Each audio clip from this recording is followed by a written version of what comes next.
So welcome everyone. Welcome to day 2 of the IGEA Educate Summit. Today, we're focusing in on our students and early career developers. And what better way to start that than with a panel of immensely talented rising stars who'll be sharing their insight on industry. So let's go across the room and have our panelists introduce themselves. Starting with Jade, tell us a little bit about yourself, what your role is, and what it is you like about games. Thanks, Ceri. So I'm Samara-Jade Sendek. I'm a writer, narrative designer, QA tech. I'm based out of sunny Nam or Melbourne.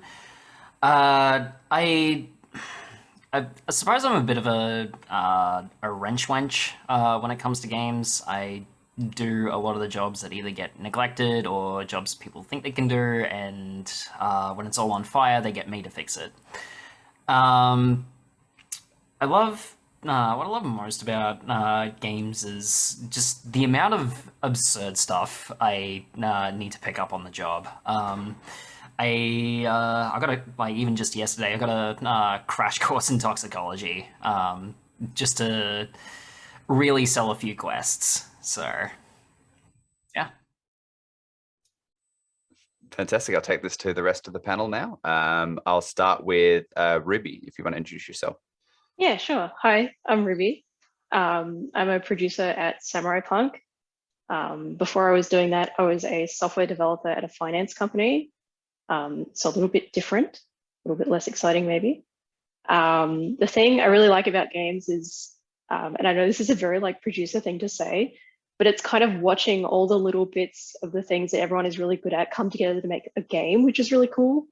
But all the stuff they're doing is really cool as well. So that's me. Fantastic. Kartik. Yep. So my name is Kartik Tiwari, and I'm from India, and I'm currently a game designer slash QA tester with Hipsterware. And how I got into games, so it's a pretty funny story. So I got to know from a friend that back in India there was a Ubisoft studio right next to my house, like 5 minutes away, and he said, "Dude, you should totally apply. We play games all the time." And yeah, and so I applied and I got through the several rounds of interview and gave a lot of tests, and yeah, I landed the job at Ubisoft, and that's pretty much how I got into games. Fantastic. Vinnie? Yeah, hi, my name is Vinnie. I'm a 3D junior artist at Playside Studios. Been at Playside about 2 years now, and this is my first full-time job. So that's pretty cool. And I think the thing I like most about being in the games industry is the fact that being an artist myself and being an artist all throughout my childhood, you can see every single kind of art imaginable in this industry. Like there's music being composed, there's 3D art, there's 2D art, there's, sculpting, all of these different things. And I think it's just it's a great place to see all these art forms sort of come together. Yeah, I think that's what I like most about the games industry. Wonderful. And finally, Sarah. Hi, I'm Sarah. I'm a 2D artist and 2D rigger at Mighty Kingdom. I originally got into the games industry through Mighty Kingdom's graduate program. I was the first technical art grad. And I moved from the more 3D rigging side of things, and now I run the 2D rigging department. And I just really love in games that it's it scratches the itch of both technical needs and artistic needs. I need a little bit of both to keep me happy, and especially with what I'm doing with 2D rigging, it just ticks both those boxes. And everyone in the games industry that I've met so far has been lovely. So there's also that. Fantastic. Thanks, everyone. Okay, so we're going to jump into our first question here. So what was it that made you choose your particular specialty in games? And I'm going to have Ruby start this one off. Yeah, sure. So I kind of started out picking uni courses, and I was always intending to do a double of computer science and mechatronics, and I was going to do it at La Trobe.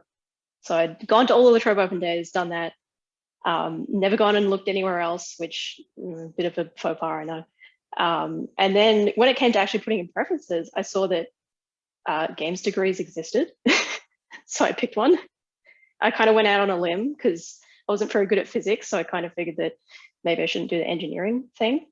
So I did that, and then I got into it, and I kind of thought, oh, I'm doing computer science, so I should do programming. But as I kind of went through the course, I found that I was the person like breaking down all the tasks, and I was the person making sure that all the assignments got submitted on time.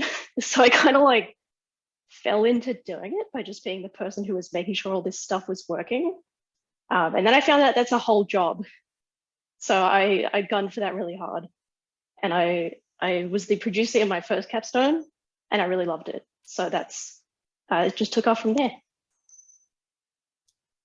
Wonderful. I'm going to throw it to the rest of the panel now. Anyone else, what was it that made you choose your particular specialty?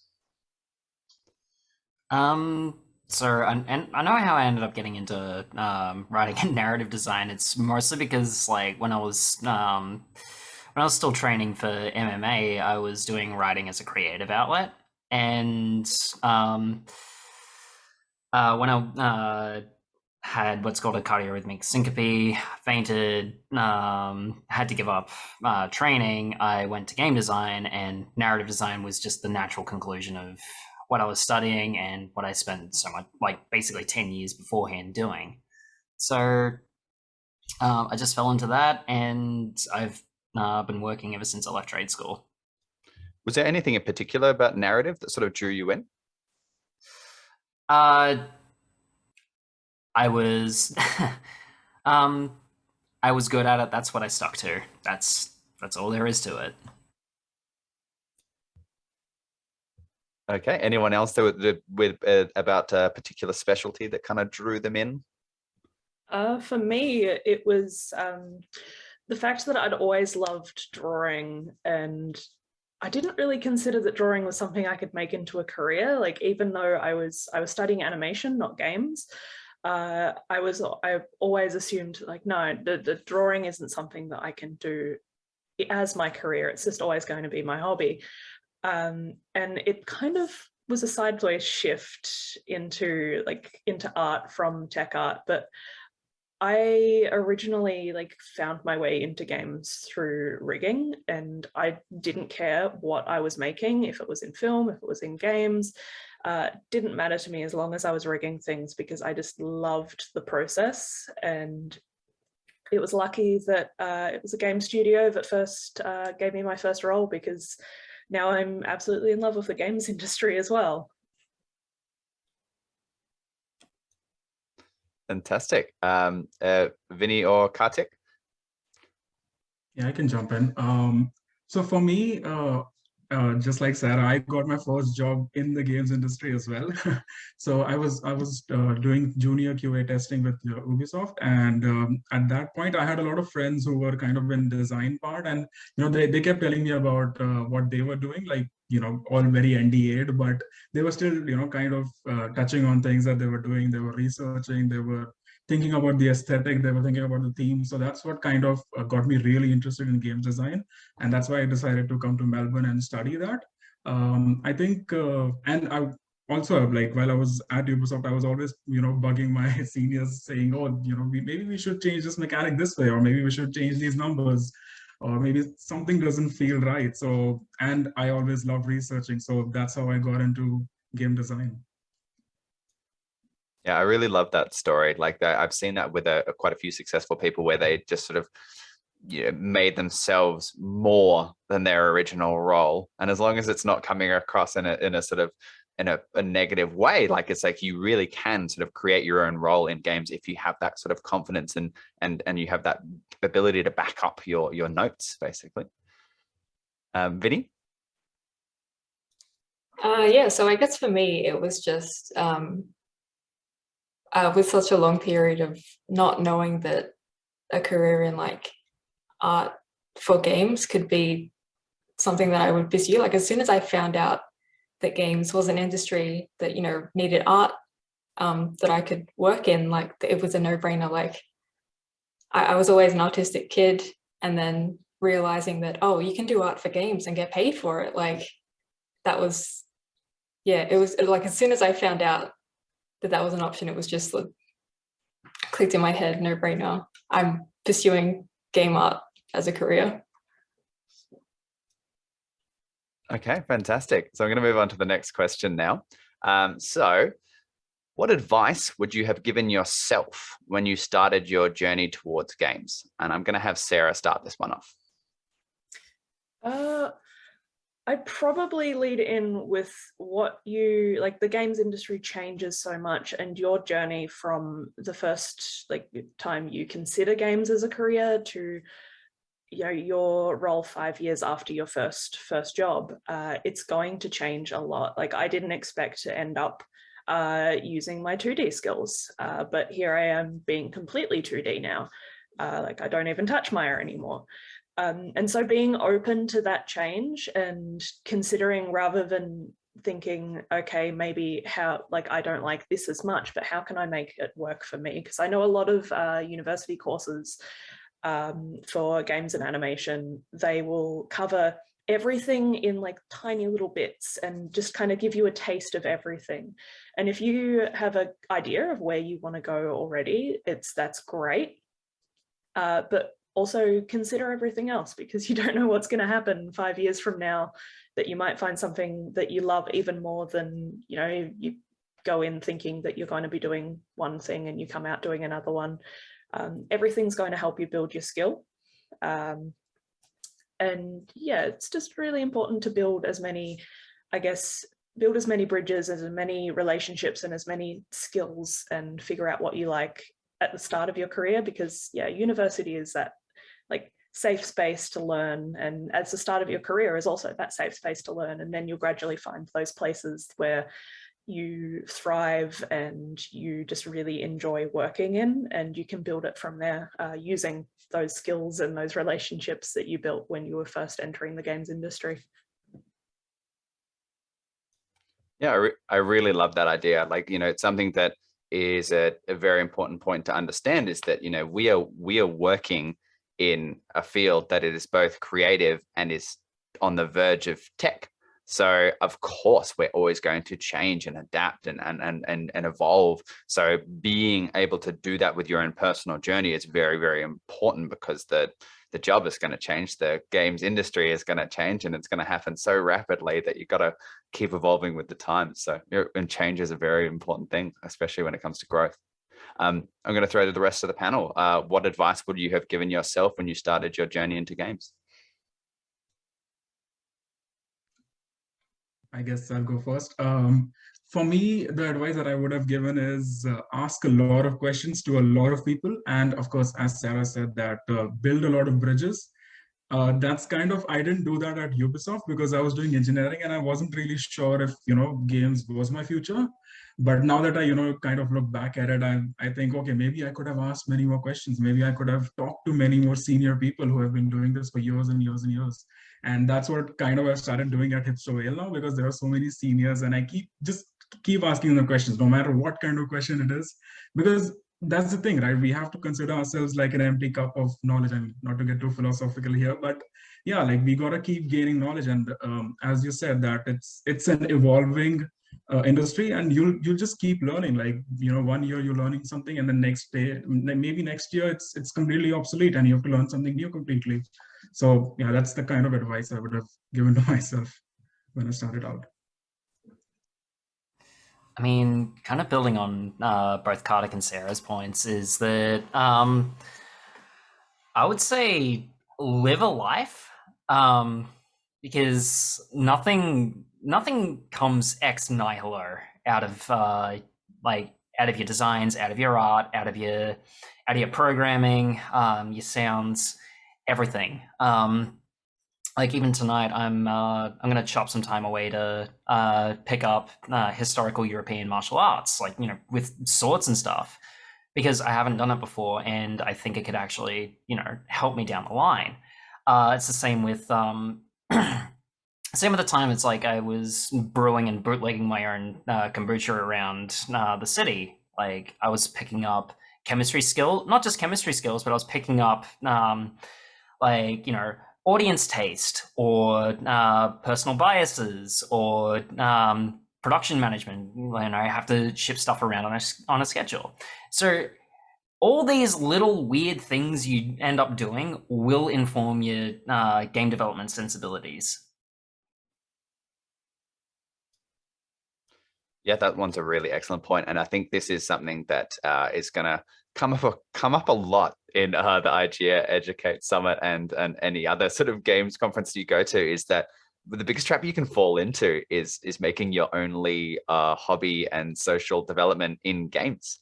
Having those outside sort of hobbies and interests and growing and learning all of the time, it all comes together. It all helps your personal career journey. Kartik, excellent point about questions as well.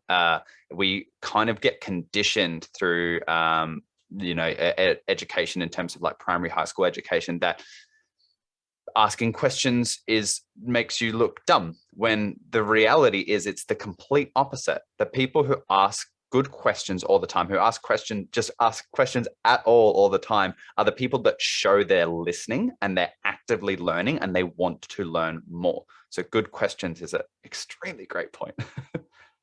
Any other thoughts from the rest of the panel? I've got one, maybe like slightly pivoting in an opposite direction. When I was graduating, I knew exactly what I wanted to do. I wanted to do production, but there was nothing around at the time that was kind of entry level enough for me to go into. So I applied for things, but I also applied for tech jobs, which is why I was doing programming before I went into production. And I think the piece of advice I'd probably give myself is that it's not the end of the world if you don't get that games job you really want straight away. There's a lot of transferable skill in like doing other things, as Jade mentioned. So yeah, I think that's kind of what I tell myself, is just, it's not the end of the world if you don't get in straight away. Fantastic. Excellent advice, that one. All right, I'm going to move on to the next question now, which is, at what point did you realize that games could be a career pathway for you? And I'm going to have Vinnie start this one off. Yeah, so I suppose a bit of an interesting one for me. I only realized that games could be a career pathway for me once I was already studying a games course. I originally got into that course because, as an artistic kid in high school, I wasn't going to go into VCE. I wasn't going to do the exams. I wasn't going to get my HR. Like, it just wasn't, the academic world just wasn't for me. So I was banking on art being my thing to, move me forward and get me a job, just anywhere, somewhere. So I was just looking around frantically to find any sort of course that I could go into. And I found a 3D art and animation course. And they did mention games, but just the way, I don't know, the way I thought about it, games was a hobby. Like making games was just something people did for fun, and only if you were in Japan, or like if you were, big, huge brain engineer, that you could actually like make games.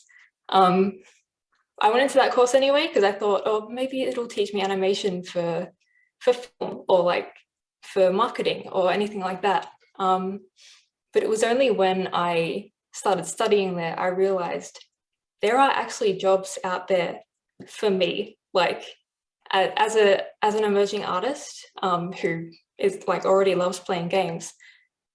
There are opportunities out there like that I can like that fit me as just someone who likes creating art and likes the art in games. Like, yeah, it was only then that I realized that a career in games could be for me. So it was while I was studying at uni that I sort of learned about the industry. Like that was my first time learning about the games industry and all the different roles. Yeah, it was just a big eye opener, because I think during high school and like your earlier years, the typical kind of jobs that are put forward to you, especially for like late high schoolers who are studying, it's just games is typically not one of them, especially if you're not like code focused. If you're an artist, like it's just wasn't on my radar until it was sort of in front of my face. But yeah, from there it was smooth sailing. As soon as I found out that games could be a career, it was that's what I was going to do, and I've never looked back. It's a very rewarding industry. And yeah. Excellent. Yeah, this is a big one for games. Just that idea that it is seen as an entertainment hobby. So there's a lot of perceptions that sort of get applied to that, and I think that it's really important for us, for everyone in games to understand, especially those who are beginning their journey, that you're making art. Like, you are making an interactive art piece at the end of the day. Like, we may be, deep into our code, but like, we are creating art. So it's really, really cool to hear a bit more about that journey. Did anyone else sort of have any moments where they sort of realized that games could be a career? Yeah, I had this, like, building up on it. It seems like, for me, like, games were this huge monolith that only, only people in America or like Japan or like areas that weren't Australia could be involved in. And growing up in rural Victoria, it was very much a case of, like, you can be a teacher, you can be a nurse, you can go and study an arts degree and then make a decision after you've done that. But like, games were never on the table. And like, I came in from a very different career guided background. I was joining the army, but then I ended up getting sick and I had to reassess everything, all of my decisions of what my life would be. Suddenly I wasn't as physically able as I was before, and just the joy I got out of studying games and studying animation, even just learning about that was it was kind of liberating. The fact that I just had this huge weight pulled down on me that oh, you can't do what you've spent the last few years planning, and then oh no, wait, the weight's gone because I'm going to do this and I love this even more. This is going to be better. But yeah, I'm a big believer in you can't be what you can't see, and especially in country Victoria and like more rural areas across Australia. There are kids that love drawing and there might be kids that would be amazing game developers, but as people in the industry and people in our early industry years, it's kind of our responsibility to bring that forward to them, be it just a chat with your cousin's kids and they go to school and be like, my cousin makes games, or just bringing it that way, or actually going and talking to kids at schools. It's really important. I mean, as far as just to marry Sarah and Vinnie's points together again, it's coming from that rural Australia background as well. It's I had what I was doing at the time for money was manual labor. I could be a chippy or a bricky, or I could just do computer repairs. And they I'm sorry to say to people who actually enjoy it, I hated doing that work. I hated it. When I mentioned having a hard episode that ended an MMA career, I got into games basically, and it was a very distant plan 32B. It wasn't even the plan B, C, D. It was way off in the clouds, just figuring out what I wanted to do next. I realized it was everything I kind of wanted, but it had some serious drafts at points. But I suppose the advice there from where I'm coming from is that if you have the means to get there, do so. Life is the time we enjoy, and if you're going to enjoy your time doing it, do it. Yeah, I actually, we're getting close to time now, so I might need to lean into this a little bit. Do we have any sort of last advice for merging developers and students about sort of like finding your voice in games and getting your foot in the door. So just, I'll have Kartik start this one off, but just, yeah, general advice. If like you're, two students who are getting out there and trying to get a job in games, like what's your advice? Yeah, sure thing. My general advice, and this advice I use to get into the industry here as well, like just stand out. You don't have to make a CV that's completely black and white. If you love designing, if you love colors, then just put all the colors in there. Just look at it this way. Like if a recruiter has a million CVs and, they look at your CV, and if it has a lot of colors, it'll definitely catch their eye. That's what I always suggest, that make a good portfolio, make a good CV, have amazing cover letters, iterate on it. And I had to write I believe I applied at 70, like I applied for 70 jobs before I got a job here.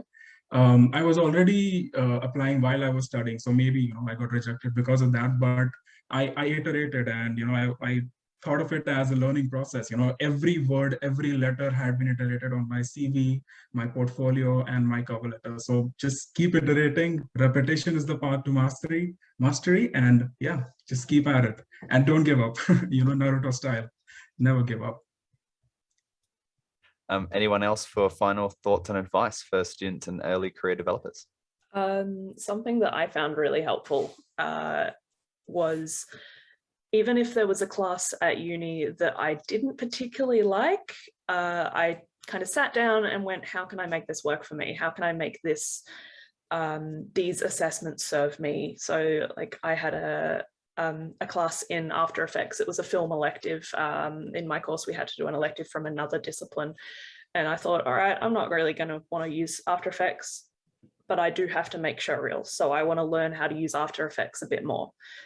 So that was so instead of going in with the mindset of like, I've got to do this class, it was, all right, this class is time for me to put to work my skills in a new area that can really build up. And then like with the major projects at the end of the year, at the end of the course, I thought, all right, I don't really want to make a film.